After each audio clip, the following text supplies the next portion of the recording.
এটি সিলেট জেলার হেতিগঞ্জ অঞ্চলের সুরমা নদী।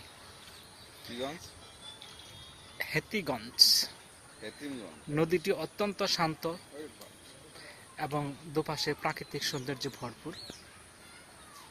ছোট ছোট নৌকা দিয়ে লোকজন পারাপার হচ্ছে। এর আগেও দেখিয়েছিলাম আপনাদেরকে এই সুরমা নদীতে মাছ ধরার দৃশ্য।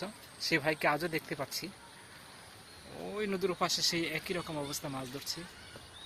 নদীর উপর দিয়ে ইলেকট্রিক কারেন্ট চলে গেছে, তার মানে নদীর নাব্যতা খুব একটা বেশি নয়, গভীরতা বেশি নয়, প্রশস্ত অত্যন্ত ছোট, তাও মোটামুটি 1/2 কিলোমিটার। তো যাই হোক, নদীর লাইট চলে দুধার মিলে যে পৃথিবীর প্রাকৃতিক সৌন্দর্য ফুটে উঠেছে তা সত্যি প্রশংসনীয় এবং দেখার মতো। সম্মানিত ভিউয়ার্স, আপনারা যদি সিলেট অঞ্চলের হেতিগঞ্জ অঞ্চলে আসেন তাহলে সুরমা নদীর এই প্রাকৃতিক দৃশ্য অবশ্যই উপভোগ করে যাবেন। এই সিলেট অঞ্চলের 360 আউলিয়ার দেশ, যেমন তেমনি নদী, হাওয়ার বাওয়ার এবং বিভিন্ন মাছ, পশু পাখি, মানুষের বিচিত্র সৌন্দর্য উপভোগ করতে পারবেন। আপনাদের সকলকে এই সিলেট অঞ্চলে স্বাগতম। আপনাদের সকলের আগমনের কথা আজ এই পর্যন্ত।